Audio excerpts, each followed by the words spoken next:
We are back. It is week 10 of the NFL season, off to Berlin for the Indianapolis Colts, and quite the newsy week here for the 7-2 football team. Back in studio, Kevin Bowen. Shout out to Max Bowen. Great effort yesterday from young Maxwell. I hope you all enjoyed his interjections throughout. Eddie Garrison, was he coming for your job? That's what I heard on Twitter. A lot of people tweeting at me yesterday in my DMs like, hey, you better step up your game because Max Bowen was stealing the show. Yes, maybe slightly cuter, but you probably are going to provide some more info. Also, I want to add this. Do I get to play dad and you get to play baby this time? Yes, and if you could describe how you were birthed into this world, I think Max described that at some point. Yeah. Yesterday on the pod. So we're back, Colts Corner, with myself, Kevin Bowen, and Eddie Garrison. I do appreciate the kind words about Max, and it was fun hanging with him yesterday and doing a little bit of work, to say the least. So this podcast will have a bit of a feel to, Sauce Gardner, a few more things that I've thought about, I've learned, et cetera, over the last 24 hours. We'll provide all that. We'll play an interview with Zack Rosenblatt, covered Sauce with the Jets, of course, for The Athletic. We'll play that. We had him on the morning show. I thought some nice insight into, Sauce's time there and the different, regimes that he played for. And we'll talk a little Falcons, probably not too much, just with the nature of the news cycle, but we'll talk a little Atlanta because although they're 3-5, I do think there are some legit skill players that, can change a game. And, the Colts, I think, have been a little up and down in that area this year. When you look at the real Hall of Fame type of players that they've played, and, Hall of Fame is obviously a big term, but, top flight talent, Colts did a great job against Max Crosby, did a great job against Tyreek Hill. Guys like Puka Nacua, guys like TJ Watt probably had their best games of the season, frankly, against the Colts. So, Eddie, I will lead you off because I gave a whole lot of thoughts yesterday on it, and I will chime in after. But what do you think about Sauce Gardner, number one Sauce Gardner with the Indianapolis Colts? My immediate reaction yesterday was like, whoa. And then 30 seconds after, I was like, wait, 2 first picks? You're giving away 2 first-round picks?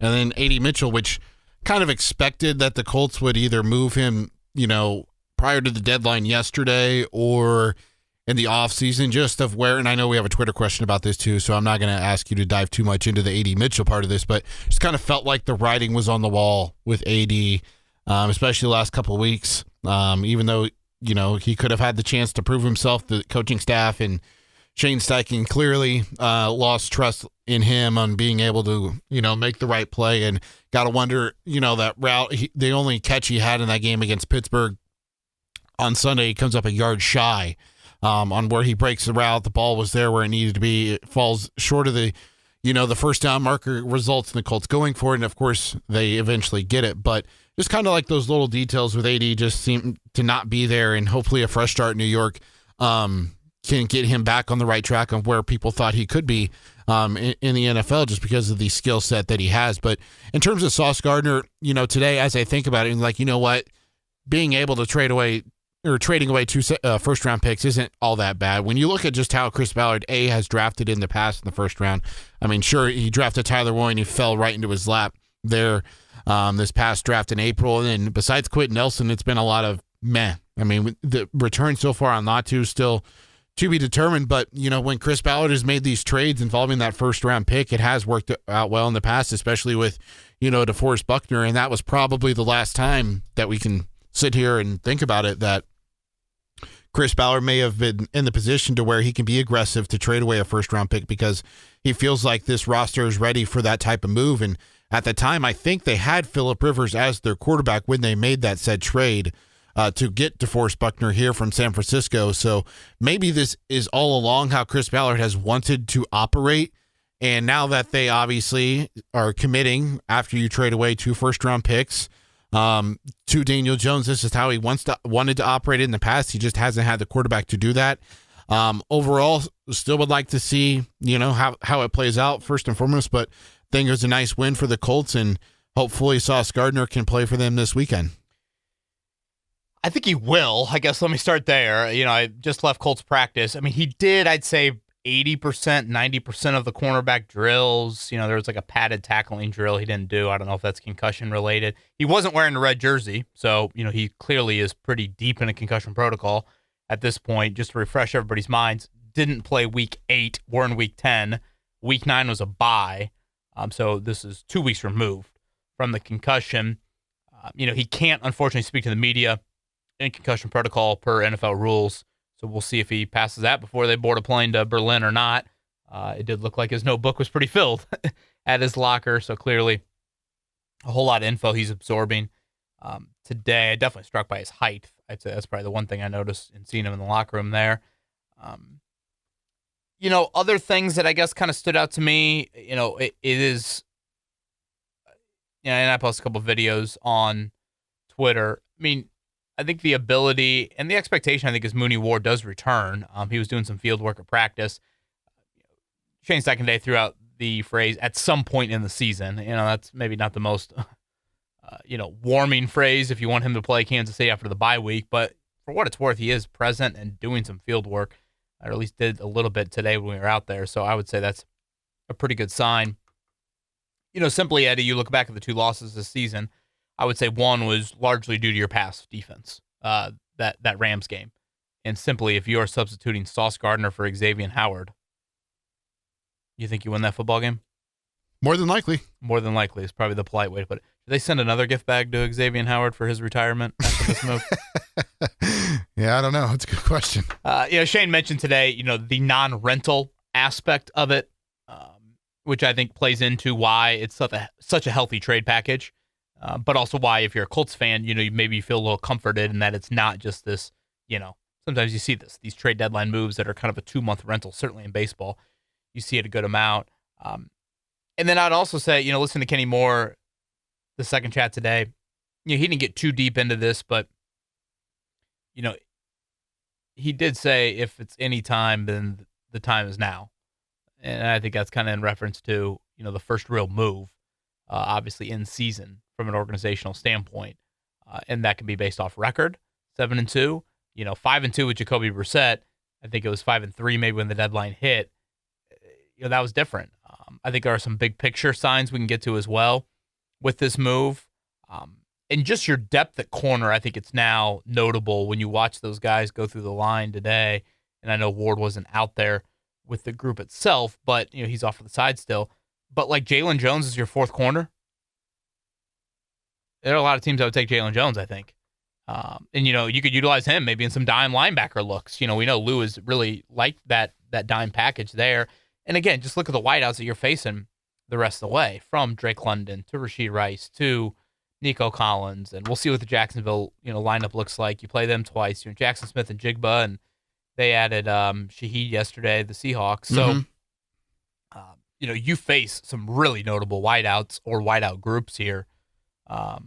Also, down the stretch. Another thing to add, we talked about this on Monday. I had brought up the concern that the Colts not having someone who can really cover tight ends, and I know Lou Anarumo has talked about in the past that he doesn't really want to put a linebacker on him because that's a mismatch, and same thing with the safety. Now you can do this. You can put a cornerback. You can put Sauce Gardner on a tight end. You can put Jalen Jones in that dime package on a tight end, and you can get whatever coverage that you're looking for now with Lou Anarumo. And again, cornerback injuries are almost inevitable. So, if one of these guys goes down, you have a little bit more depth to withstand that. I listened to the Jets GM talk yesterday, and it definitely sounded like, initially this was not going to be something he was just going to do. But as that price anteed up a bit, the 2 first-round picks plus A.D. Mitchell. Like, to me, the A.D. Mitchell thing is not a throwaway.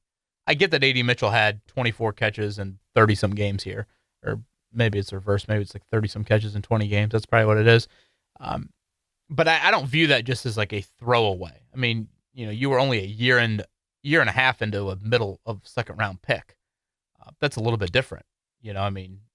Juju Brents is someone that, all of a sudden, is a guy that played, 3 years into his rookie contract, or, a little bit longer into that before you moved on from him. So, it just sounded like basically the Jets GM was saying the Colts deal just kept getting richer and richer, and that's why he felt like he couldn't say no to that. Obviously, from a future standpoint, I would say this move indirectly indicates that, in all likelihood, Daniel Jones, Chris Ballard, and Alec Pierce are with the Colts in 2026 and beyond. we'll see exactly how all that plays out. But I don't think as an owner, if you had a lame duck GM, you would just let him make a move like this. Quarterback wise, again, we'll see franchise tag, long term, et cetera, et cetera. How that plays out. And, one thing that I think we've seen Ballard do differently this year, Eddie, is not just get or make big moves, but how he's gone about it. Remember the Travarius Ward free agency? Yeah. Ward said the Saints initially had the bigger offer, and that was a hometown Saints. Mm-hmm. And yet, what did the Colts do? Sweetened it. In this case, the Jets initially were not saying yes. So instead of saying, here's our defined value on the board, that's old Ballard. Yeah. Old Ballard points to the value on the board and says, that's our value. We're not moving from it. Well, no, he's realizing maybe that's not the best mode of operation at times. I don't want to act like it needs to be the case every time. And so what does he do?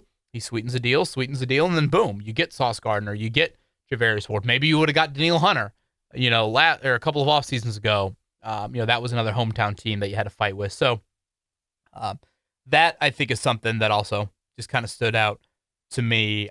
I do think Alec Pierce has a ton of leverage right now for many reasons, not just like A.D. Mitchell's gone, but like if Pierce's agent wanted to, he could really get into that market. Now, again, the Colts, I guess, could tag him. So that is something that, I think could also be at play. So that pretty much covers, I think, everything else. You said we got an A.D. Mitchell question, right? Specifically. So I guess I'll hold my thoughts on him. And, lastly, I would say this. 10 years of team control you are losing with 2 first-round picks. But if you look at the Super Bowl teams, they largely have a move like this. Mm-hmm. If you want to look at the recent ones, the A.J. Brown deal, the Jalen Ramsey deal, that comes to mind. And I would say also, what defines a good trade? Because I have seen in the last 24 hours, Eddie, both sides saying they won the deal. Yep. And it's kind of the state of the franchise for each of these teams. So what defines the Colts winning this deal in the Colts world? Like, who cares if the Jets, turn those picks into whatever, Fernando Mendoza or whatever it looks like. For the Colts, for me, it's kind of a 3-pronged thing. One, Sauce Gardner's got to get back to being an all-pro. And again, you'll hear Rosenblatt, I think, throws out the letter grade. Like, if you call him an A+ as an all-pro his first 2 years, maybe he's down to a B+. He's got to get back to the A level. Fascinated to see, like, the mentality part of this, Kev. I mean, we see this all the time in, like, Major League Baseball, for example, where you get a player that's on the White Sox or that's on, the Pittsburgh Pirates or whatever. Then they get dealt at the trade deadline and they go to, like, a team that's competing. Next year, you're like, holy blank, this guy's actually pretty good. And you don't realize it just because he's on a bad team. And so, like, the being on a bad team after having to prove yourself, as a rookie, you're trying to go out there, like, prove, like, hey, I'm worth the 4th overall pick. And, then you go into your sophomore, you're like, hey, this wasn't, a blip on the radar. This wasn't just a one-trick year where I just had a really good year. This is me. I am that guy. I am him. Yeah. And now it's kind of regressed a little bit just because of the fact, like, hey, there's been a lot of stuff that's gone on in New York, a lot of losing, especially a lot of drama. It has that, resulted in his play, not being up to where it was. Sure. Back to the Midwest, if you want to throw that in there. Obviously, we see New York maybe is a little bit more at the Sauce Gardner speed. Maybe it's not. Maybe he is more of a Midwest guy. Obviously, Daniel Jones, that's been a play here. So that is kind of sauced individually.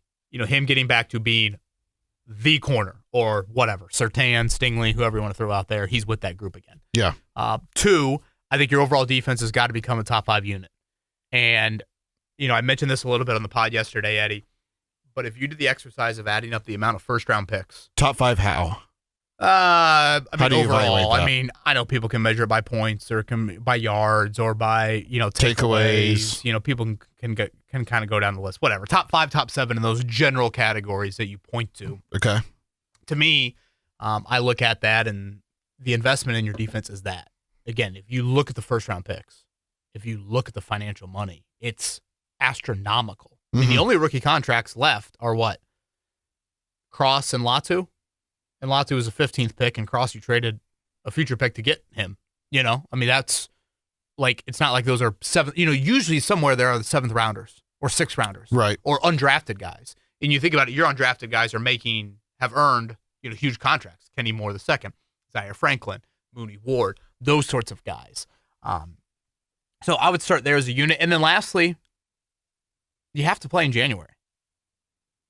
scratch that. You have to play in February. Like, as a team, you don't make this deal, in my opinion, and the team benefit not be anything short of playing in a Super Bowl. Really? That's how I view it.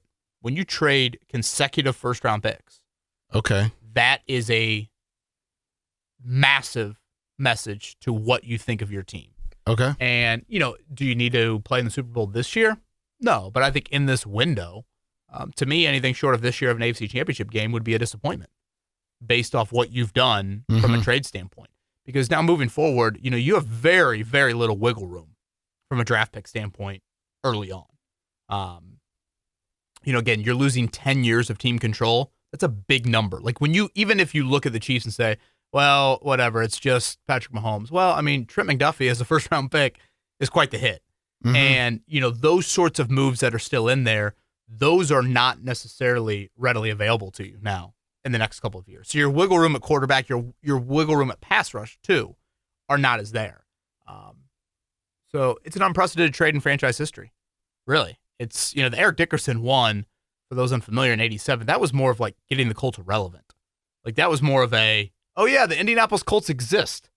This is more of a... That's why I think that one's the biggest in franchise history, if you ask me. Which, again, that's more of a, do people care about you? This is more of a, are you trying to hoist the Lombardi, to quote Chuck? That's what this is. I mean, with Dickerson, what'd you do? Make the playoffs in 87? That was it for the next 8 years? That was a nothing from a win-loss standpoint. That was eyes. That was eyeballs. This is more of a, we're trying to win it all move. That's exactly what it is. This move to me screams you are 7-2, and that's why you are doing it. So I think it's those three layers. When you look at it, it's Sauce getting back to the all-pro level. It's your defense becoming a top 5, top 7 unit. And, this is a trade that you just don't typically see. So the team benefits have got to be there of deep, deep playoff runs, and plural is probably the best way to put it. And the thing is, like, you probably have about a 2 to 3 year window, however you want to look at it. So that, within that realm, obviously, these things can be checked off. The other part of it, too, and my friend Alec, who listens to the pod, texted me this, too. He goes, hey, by the way, this is what they're saving by trading away 2 first-round picks. It's 15 to 18 million per year between those 2 picks. So, like, theoretically, you're also opening up a little bit of cap space to be able to retain Daniel Jones, to be able to retain Alec Pearson. I don't know what it means for Nick Cross moving forward just because of the financial hit in the future that Sauce Gardner brings, but those are the other aspects to it too. Like not just giving up the player and the draft pick, but you're also helping, your cap space and your flexibility with the cap the next 2 years. Yeah, and obviously Sauce's deal, is much more of a backloaded deal. It's pretty favorable from a cap standpoint early on. I think a lot has been made about that, and that's why the Jets were able to, I think, move him, seamlessly as they could in season. That's not something that you typically see here. So unless you got anything else, Eddie, let's maybe get to Zack Rosenblatt here. We had him on our morning show earlier today. Jeff Rickard asked the first question. You'll hear Zach's voice jump in here on the answer, but just overall, quite the activity in New York yesterday. Yeah, I think as the dust has settled a little bit, I think the general reaction has been positive because of the amount of draft capital they got, not only with this trade, but with the Quinnen Williams and with the Cowboys, and just kind of reset the board, and now they have 5 first-round picks over the next 2 years. So, but in the moment, and even now still, honestly, it was pretty shocking. I don't think there was any inkling that Sauce was available or even potentially going to get traded. I mean, he just signed a new contract. So, like, the moment it happened, it was one of those moments where you're looking at the tweets and making sure they're not fake. Yeah, that's certainly the case, at least on my end as well, Zach. And again, thanks for joining us on the show. So reading through your story this morning, I know we collabed on a bunch of stuff yesterday, a lot of Slack messages after that trade went down. But one of the things you were able to report is that this was not some last-minute approach from the Colts. This was something that had been they had been working toward over a number of weeks. So what can you tell us about just the process of first reaching out to the Jets about Sauce and then getting it over the finish line to finally get him in a Colts uniform? Yeah, so, I mean, I think it was more like a couple weeks ago they just had conversations like all teams do. The Colts were calling around the league looking for a corner. and they called the Jets to ask about their cornerbacks, not just Sauce, but Sauce was the main part of the conversation, and the Jets were like, yeah, we're not really trading him unless somebody blows us away with an offer, and the Colts were like, okay, and then you get back to now this week, and the Colts call again, and they start offering a little bit more, and as they keep having more conversations, they offer more and more to the point where Darren Muji, the Jets GM, couldn't really say no anymore, and they agreed on the draft picks, and then Muji wanted to throw in A.D. Mitchell. I think he was really high on his potential, so you add him into that, and Muji kind of interestingly said in his press conference yesterday, and this was you could kind of see it at the time, but I didn't think they would trade him right away. But they structured it in a way that would allow them to trade him if the opportunity arose, essentially, which is a pretty crazy thing to admit. Not crazy, but pretty interesting thing to admit because, that's a star player and that's someone who you built around and you just announced as your cornerstone a few months ago. Zach, thanks for the time this morning. If we had this conversation yesterday at 9:05 and I told you Sauce Gardner was about to get traded, you would have thought the compensation would have looked like what? Oh, man, that's a good question. Multiple firsts for sure. That's what I would have thought. Plus if you're a player? Trade him, yeah, probably. Yeah. I mean, it's hard for me to even answer that because I just it wasn't a thing that I even considered. So, if you ask me the same question about Garrett Wilson right now, I don't know that I'd have a good answer. Probably 2 firsts, 3 firsts, and a player, something crazy like that. So, it's rare that non-quarterbacks get traded for multiple firsts. It takes a really special player. I do think Sauce is maybe better than some of the perception that's gotten out about him at this point.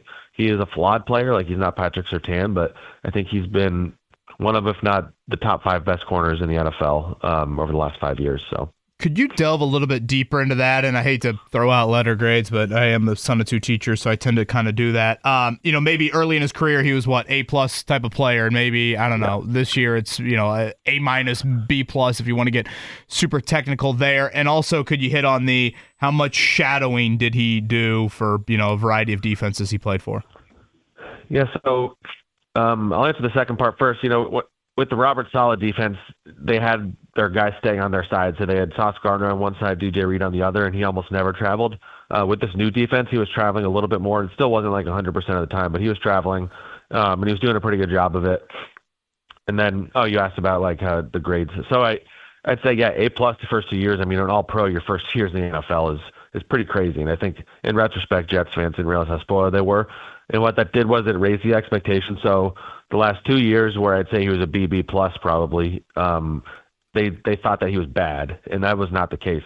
The reality of Sauce is, fans, not only Jets fans, but especially Jets fans, focus on the things that he doesn't do, which is he doesn't really get interceptions, and he hasn't historically been a great tackler. But they don't focus on the thing that he does do, which is keep the receiver from catching the ball, and he does it as well as anybody in the NFL. Quarterbacks do not throw it in his direction, which is why it's harder for him to get picks a lot of times. Because I think he averages a catch against him every 20 snaps, which is the best rate in the NFL in terms of how rarely he gives up a catch, and in terms of targets, he's top 10 this year as well. So quarterbacks just don't throw it in his direction, and when the Colts get healthy and they have Charvarius Ward, it's going to be very interesting to see how that goes. Zach, I'm sure you haven't been able to catch up with Sauce just yet, and I'll probably do it on my end here if he's available today in Indianapolis. But do you get the sense that he even thought that was a possibility on his end, or that he was open to that idea? I know he tweeted about, all love to New York, but it is quite the flip from, a couple months ago being the highest paid, richest contract in cornerback history. Yeah, from what I understand, he did not see it coming at all. I don't think it was something that was really broached to him at all. But I think he'll take it in stride. I think he's somebody that is highly motivated already anyway. He's someone who has been taking a lot of the losing that he's had to deal with pretty bad.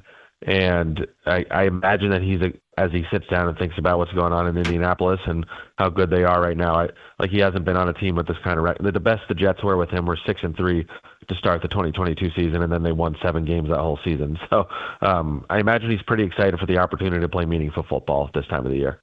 Flight Plan, that is a podcast I listened to last night with Zack Rosenblatt from The Athletic. He joins us here. Zach, I thought I heard you, and if I misheard you, I don't know, blame it on my dumb brain, but did you say at some point this offseason you went to Detroit to do a little bit more of a feature story on Sauce? Yeah, I sure did. So I went to Detroit. The main goal was to do an Aaron Glenn story, which I did. But while I was there, I wanted to also dig into Sauce and his background. I went to his high school. I walked through the school with the AD. I talked to his coach. I talked to one of his old teammates. Like I was getting ready to do it. I focused on Aaron Glenn one to lead into the season, and my plan was to write the Sauce story early in the season after a win. And so, as you can imagine, the Jets just got the first win a few days ago, and Sauce wasn't even playing. So I just have not had the opportunity to write it. And then, as it happens in this job, sometimes you put a lot of work into something, and then, events happen that keep you from being able to pursue it. But maybe I'll write it down the line if the Colts go on like a Super Bowl run this year. Maybe a snippet of your boots on the ground reporting. I love to see Sauce Gardner now all of a sudden obsessed with a game of golf, but I'm sure your boots on the ground led to some other things there. Yeah, so I'd say the funny thing about him was, he's a guy that they had him at receiver early in high school, and he was buried on the depth chart. They had a cornerback that got injured, and out of desperation, they're maybe we should just try Sauce there. They throw him out there. He dominates that game, and he never looks back. And one of his coaches told me that before that had happened, he has all these old DMs on Twitter from Sauce, where Sauce is Coach, I think you should play me. I think I'm pretty good, and I think your guys are making a mistake not playing me. He had the confidence, the coach said, he had confidence before he even had the skills necessarily.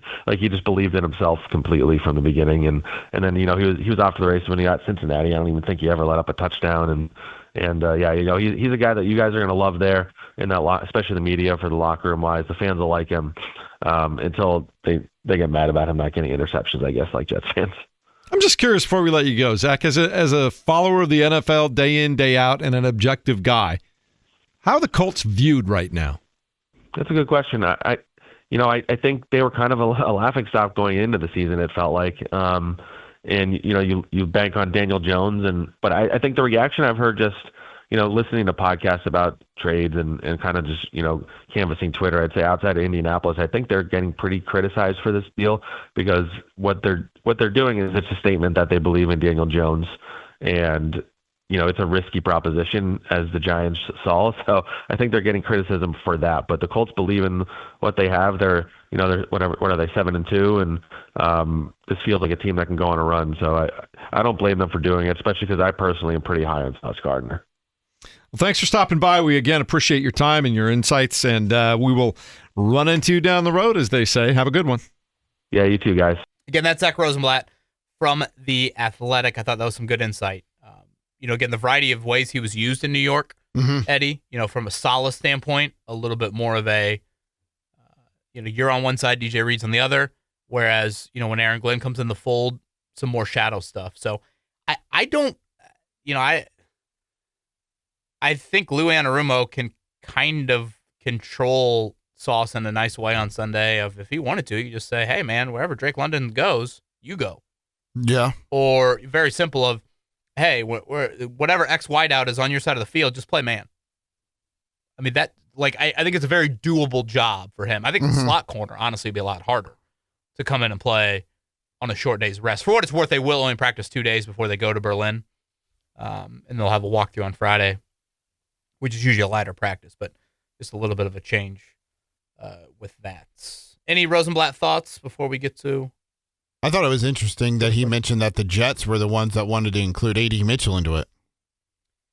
Yeah, I get that. I mean, yeah, again, I'll probably hold my thoughts on AD till the Twitter questions. Should we do Twitter time now, I guess? Yeah. Okay, let's do it. Now, is this your son, Max? He makes an appearance on the pod. He steals the show. Now is he submitting questions already, Kevin? Well, I don't. Boy, that'd be quite the feat there. That'd be quite like the baby boss action there from him. So, did you hear him pick? Did he say Falcons first for the first pick here in Week 10? He did. But we let the helmets talk, right? And he wanted to already make the pick too. He did. And the Falcons. His helmet claws, is that what he calls them? His chompers. Chompers. Okay. Yep. He should be ready to go. So we'll be outdoors. I don't know if we'll get to the Raskeller. I think get the German feel to it, but we do need to make a pick. This is not Max Bowen, though. Question from Max. Does the Sauce Gardner trade make you wonder if Darnell Mooney's concussion situation is more severe than we thought? Again, I don't think so. When Shane says the phrase, at some point we expect him to return, I mean, maybe that's not the most reassuring phrase, but I don't know. I mean, he's been present. He's watching. I don't know, for what it's worth. I haven't seen Anthony Richardson in our practice. I've seen Various Ward at a whole lot more than I have Richardson here. So, and it looked like he was doing a little bit of field work. So yes, I assume he will be back. I don't view this as a, 1-for-1. And, I guess Sauce, he's 25, Mooney's 29. Is that right? Something like that. Mm-hmm. I think on their ages. So, if Mooney tails off at all, obviously you hope that Sauce continues his prime throughout this contract. With one thing about corners though, it can, I think it's hard position to sustain. Mm-hmm. I think when it goes, it can really go, and all it takes is just kind of a little thing for you to be maybe susceptible out there. But when you think about it, I know the Jets also had DJ Reed, but like when you're facing Denver, there is a thought of, hey man, if we're gonna throw a Patrick Surtain, we better be damn sure that we're right on this. And now, if you say that about Sauce Gardner, throwing it at Mooney Ward is nothing easy. No. Throwing it Kenny Moore in the slot's nothing easy. Not to mention what your pass rush, should look like. All the near misses that Latu's had.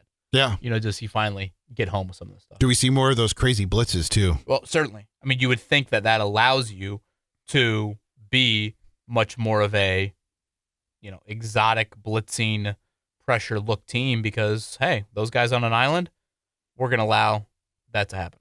Randall states, I guess this means we're keeping Daniel Jones without 2 first-rounders.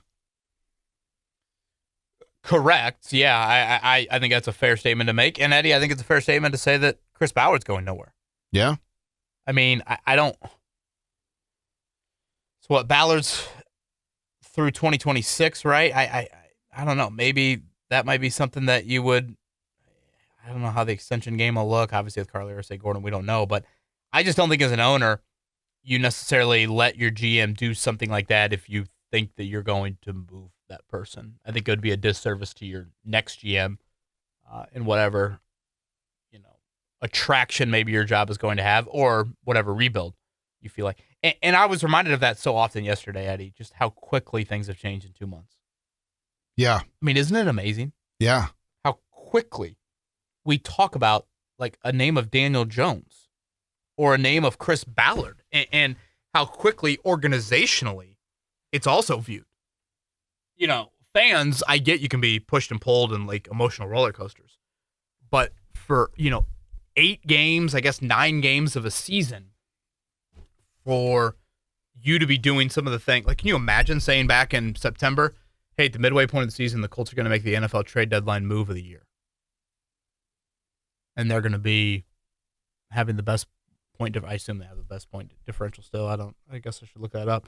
The best record, the best point differential in the league. Yeah, they still have the best point differential, yeah. Like, it's just kind of insane how it has changed. But, yeah, I mean, to get back to Randall's point, I know I've told the story before, but, Green Bay had some interest in Jonathan Taylor back a couple years ago, but their hesitancy in giving Indy a first-round pick was because they weren't sure about Jordan Love.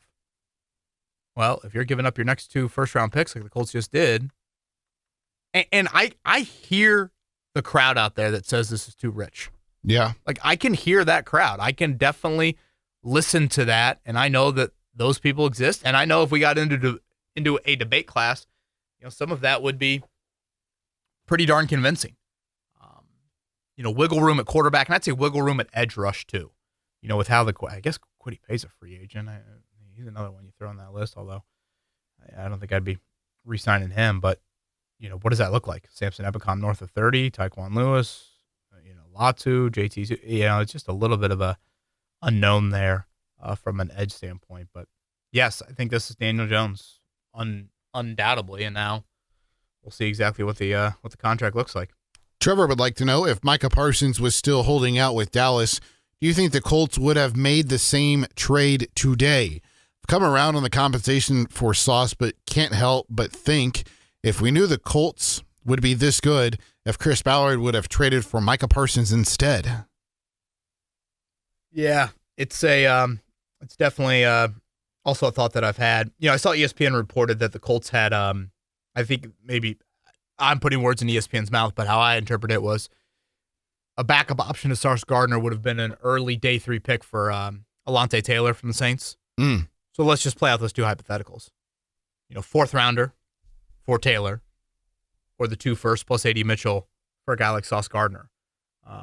Those are two. I mean, you want to talk about 2 very different deals and maybe 2 very different players. But to me, when I said on yesterday's podcast, when I heard the name Sauce Gardner, I did not initially think 2 first rounders plus AD Mitchell. That was not where my head went to. My head was a little bit more of I don't know, maybe if you would have told me a first in AD Mitchell, that's probably where I would have been. But, to me, pass rusher and corner are very similar, but to me, a pass rusher can go wreck the game. Mm-hmm. Like, for a corner to wreck the game, you really have to engage them. Now, you obviously send quite a compliment to that player when you don't throw to them. And, clearly, I've said this before, I think what Vontae Davis did in 2014 was one of the most impressive things I've seen in being the Colts' best player, spearheading that run, and when Denver threw at him in that playoff game specifically, he was outstanding. And it's going to be harder to, obviously, just alienate one side of the field against the Colts because you think that Mooney Ward's accomplished enough to more than hold his own on the other side. So, yeah, the whole Michael Parsons thing is interesting. Would the Colts have, and correct me, what was the Parsons deal? Was it 2 first plus Kenny Clark? Yes. Clark is definitely more accomplished than Mitchell. Mm-hmm. But again, Dallas probably wasn't the Jets either. I get why the Jets would have some intrigue with Mitchell specifically from a young skill player standpoint, when you already have Garrett Wilson here. The Colts, one thing I guess, Trevor, to point out, the Colts have churned and burned corner like no other this year. And Yeah. I get injuries have played into it. But think about it, Eddie. At the start of the offseason, I don't think you or I thought, and I'm going back to January, I don't think you and I thought the Colts are going to give the biggest free agent contract they've given to a corner and then come back in the draft and spend a 3rd-round pick on one. Right. So they've been spending on corner well before Justin Wally tore his Achilles or Yeah. Xavier Howard retired from the NFL. So I just don't, pass rusher hasn't, obviously JTT they drafted, but like from the veteran standpoint, we just haven't really seen much. It's been rather untouched, especially when you compare it to corner. Tyler and Craig have a similar question. Looking at the numbers for adding Sauce Gardner to the team, how can the Colts afford to keep any of the important free agents next year outside of Daniel Jones? Does this close the door on keeping players like Alec Pierce, Braden Smith, and or Nick Cross? Sauce is a great player, but I can't help but feel like we got fleeced on this one. I would almost assuredly say that it closes the door on Smith, or the book on Smith, just because of the fact they like Jordan Travis, and he seems to be the heir apparent there at right tackle. Yeah, I would. I'd have to go back and really crunch some numbers, but it does feel like Nick Cross and Braden Smith, those are the 2 most impacted by this. Now, obviously, Nick Cross, you don't have the clear torch guy like you do with Jalen Travis for Braden Smith. So those would probably be my initial thoughts, like big picture. Also, I think you have to keep in mind, like, who wants extensions? Who deserves extensions? Taylor and Pittman are 2 that definitely come to mind. I think Quentin Nelson, if I'm not mistaken, is due one as well. The whole fleece, fleece is a big word, and I get that's a word that we use a lot around this time of year. And you've got some people that are like anti-picks, F them picks, right? Isn't that what people say? Yeah, yeah. Who was is it Les Snead? You're correct, right? Yeah, I was going to say the whole Sean McVay action, but Yeah. Those picks can be pretty damn valuable. And, I think one of the great things about the NFL from a roster building standpoint is if you are able to hit on rookie contract players, it does wonders for your football team. Yeah. Wonders for your football team. Bernard Ryman at left tackle might be the best example of it, and like what he was making prior to that contract extension. And, with the first rounders, the attractiveness to that is, again, you have the 5th year of the team control, which, it goes up in price, but it doesn't break the bank by any means. And that's where I guess maybe the fleecing element is. Again, if you want to break it down, you're saying, hey, even if you want to throw AD Mitchell to the side, Mm-hmm. you are giving up 10 years of, if you're able to hit, which I know is a huge question mark, 10 years of pretty good team control from a contractual standpoint. And so what does Sauce Gardner have to give you to equate that? That's where I go back to the three things I said to you. Sauce Gardner getting back to being an all-pro, your defense being a top 5 to top 7 unit. And my team expectations are for you to be in the AFC title game this year and to get to a Super Bowl at some point. Yeah. I mean, I think when you send out consecutive first-round picks, like, I know that all professional leagues aren't the same, Eddie, but, like, and the NBA has rules where you can't send out as many consecutive picks as you can in some other leagues. But, like, you have left yourself, I mean, you are pretty restricted in now what you can do from an outside resource standpoint. Yeah. Moving forward for the next couple of years. It's a largely in-house core situation here for you. So that's where I guess probably some of the fleecing per se comes into it. And you know, it almost feels like we're overly dissecting Sauce Gardner.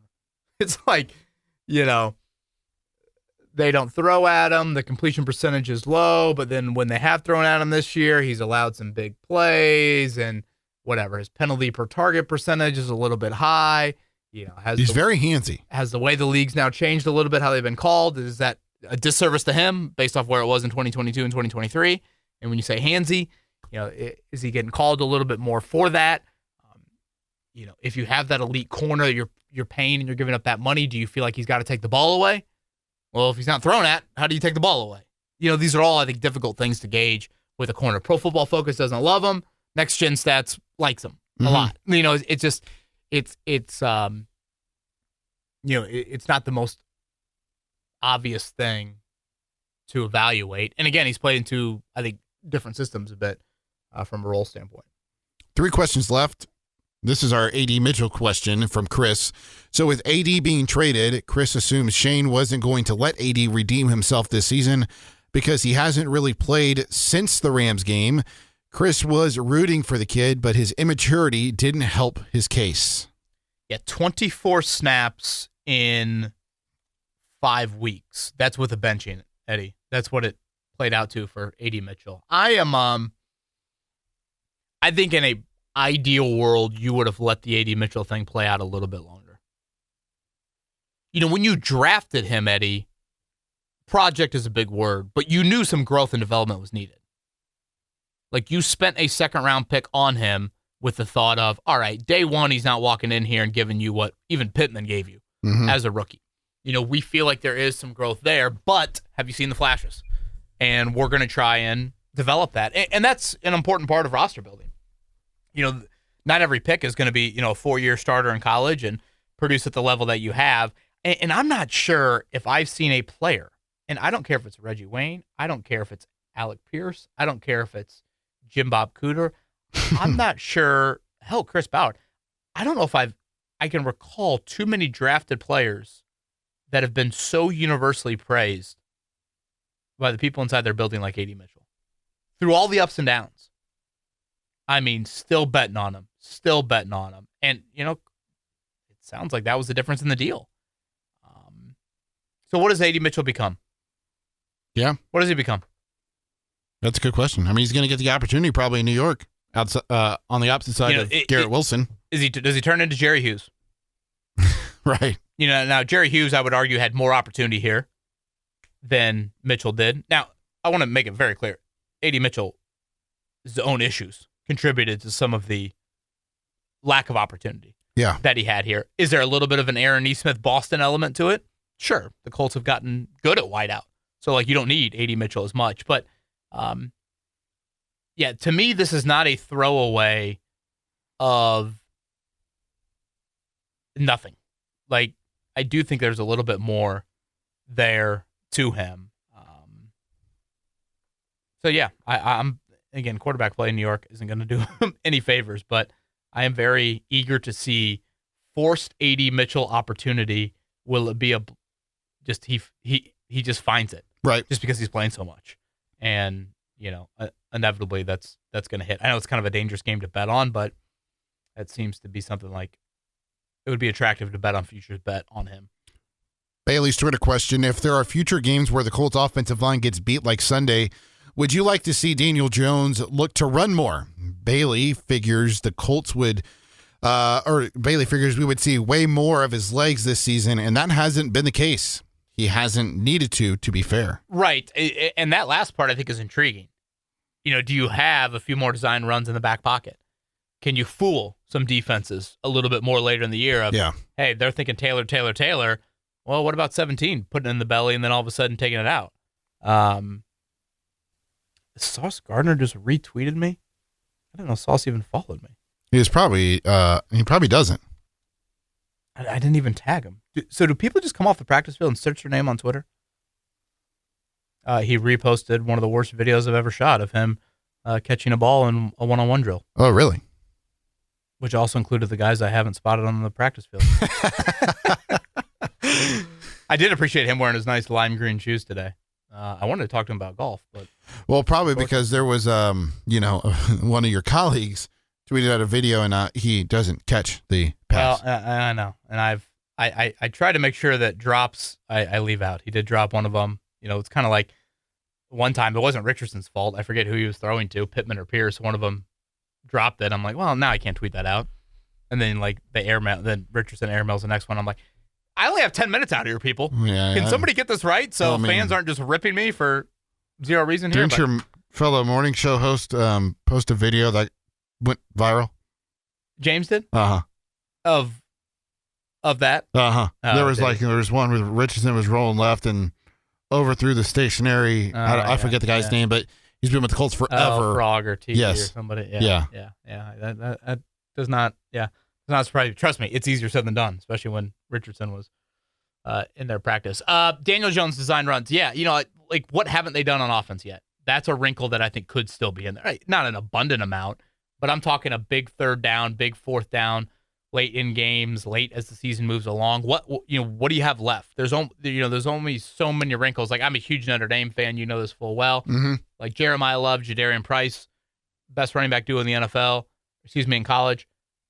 What do we see a two-back set with them? Right. Notre Dame's been awful in short yardage. What about a Wildcat with those two? Mm-hmm. Those are some of the things that I do think about. The other thing, too, is has the last 2 years weighed on Steichen at all in his, decision or inclination of wanting to run Daniel Jones? Yeah, okay, let me be very clear here. I am totally fine with their lack of usage with Jones. Frankly, I think that is more encouraging to Colts fans when trying to say that this is not 2022 all over again. In 2022, he was a big runner with New York. To me, I endorse the Chris Ballard phrase. At some point, you got to deliver from the pocket. Well, Daniel Jones, for the most part, is largely delivered from the pocket this season in a big, big way. So, you watch Daniel Jones run, he sure doesn't protect his body. Yeah. One Twitter question left, and I have a question for you before we get to the Atlanta Falcons. This is from Daniel. Are we not talking about the fact that the Colts were an onside kick away from a chance to tie at the end? I know the success of that plus a Hail Mary is long, but even being in that situation with 6 turnovers is crazy, shows the fight of the team, and I believe that this was just a doomsday.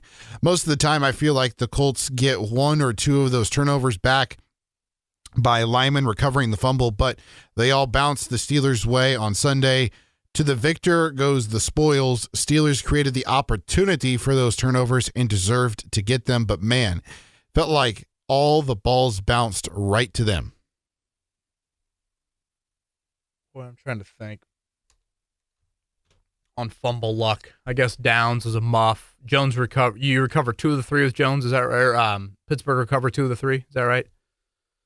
I think you got on one of them. I'm trying to think who got on it, but I think that's right. I mean, the tipped interception, I frankly think you were kind of due for one to go against you. B, if you get like 3 balls batted at the line of scrimmage in a game, you deserve to have one of them picked off. That's like just a general rule that I have. Yeah. I don't know. I mean, Buda Baker drops a pick. Miami dude drops a pick 6. 4 fumbles, 3 lost. Yeah. Yeah. So, you got one of them outside of the Downs muff there.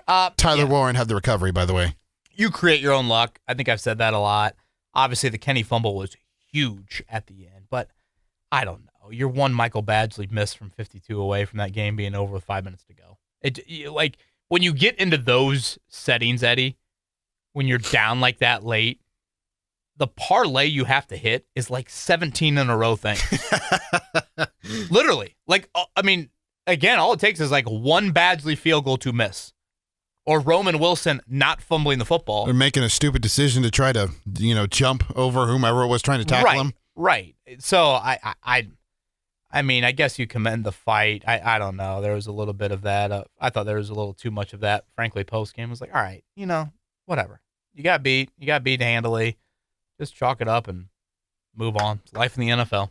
In conclusion here, this is the question that I had for you. I mean, we talked about Jalen Jones earlier, but what does this mean going forward for Justin Wally? I know he's not playing this year, obviously, but this is a guy that Chris Ballard felt that he needed to draft this past April. They drafted him. He was having an excellent camp and rookie mini camp, OTAs, you name it, and was pretty much the starter right away on the opposite side of Travarius Ward. With the addition now of Sauce Gardner, what does this mean for Justin Wally? I assume he is still viewed as the nickel of the future, just to start there. Now, for 2026, is it a little murkier? Yeah, but, again, depth at corner and a guy coming off a torn ACL, I don't know if you wanted to necessarily Sharpie him in, and I think it's nice to kind of let him ease back into it there. So, yeah, that's probably how I look at it. Kenny's got, 2 more years left on the deal, I want to say. So that's probably how I would look at that. All right, let's get into some Falcons thoughts here. Colts injury report. Pittman didn't practice because of a galoot. Is that your butt? Yeah, it's the bottom of your cheek. Look at you. God, it's right. You anatomy. It's like the bottom of your cheek Bill above Nye, your the hamstring. Science guy over here. Ken Jennings, Eddie Garrison. Personal for Matt Gonzalez. They list Sauce at full. Well, definitely didn't do all the reps I saw, but who cares? So what is that? 7 DNPs? Am I reading that correctly? 1, 2, 3, 4, 5, 6, 7. Yes, 7. Kenny Moore, that seems to be kind of where it's going with him. DeForest Buckner, a neck. I never like to see necks, man. Really? I mean, do you? No. I mean, it's Buckner. He literally is just a Greek god.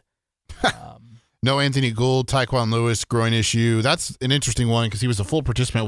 I know, the Tyquan thing was kind of weird. Maybe he just had like a setback in the recovery process. That would be my guess there. KB, unless they're just holding him out. Right. A couple extra weeks, go into the bye week. Next comes back out healthy on the other side of the bye week after facing the Falcons. On the injury report side for Atlanta, Chris Lindstrom is one of their starting guards. Raheem Morris told reporters today that he's considered day-to-day with a foot injury. Morris also commented on Matthew Bergeron, their other starting guard.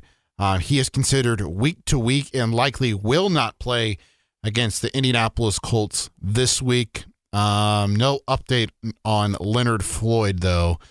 He suffered a hamstring injury in their loss Sunday to the New England Patriots. Obviously, you know the names on offense: quarterback Michael Penix Jr., running back Bijan Robinson, wide receivers Drake London and Ray McLeod is no longer there, but Darnell Mooney, Casey Washington is another one. Kadero Hodge. Those last 3 names are kind of up in the air in terms of production on a week-to-week basis. And then Kyle Pitts, who has come on this year, finally, after the strong rookie year for the former Florida Gator. Tyler Algier will spell Bijan Robinson offensively.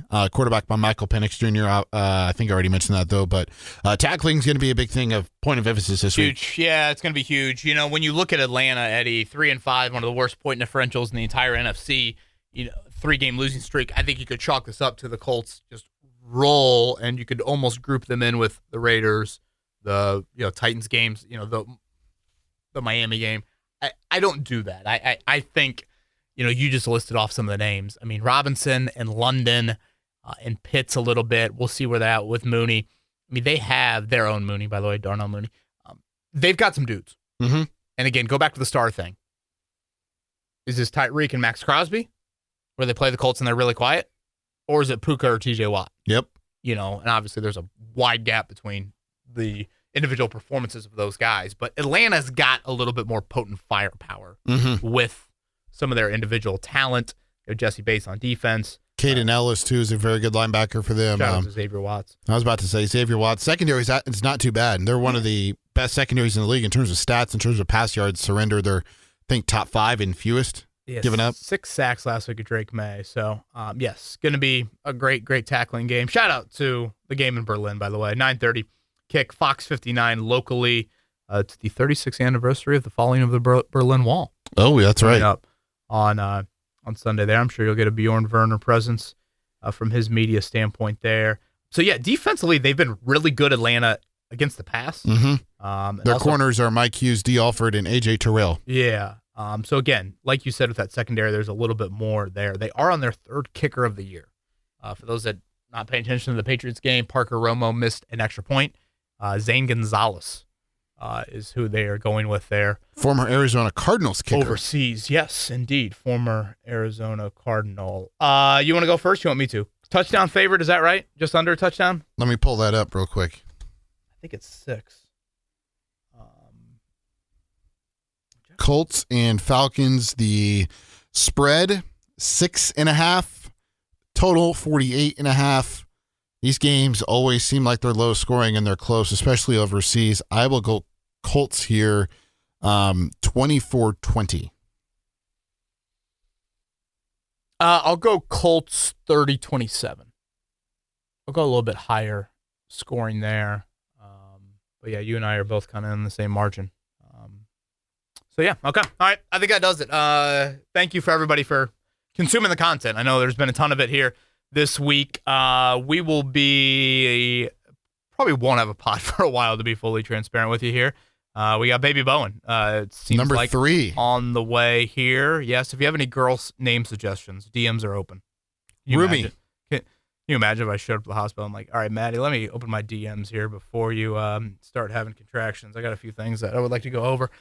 So yes, we'll be, it sounds like, doing that, or I should say Maddie will be doing that coming up here this weekend. So I don't know, Eddie, maybe we take a few days off. Rumi? From the old pod. Rumi, Mira, right? Yeah. Well, you can go with RB there. You got a running back. Look at that. You're just all over it today. He's Eddie Garrison. I'm Kevin Bowen. Everybody have a great, great week. Enjoy the bye week, and we'll talk to you.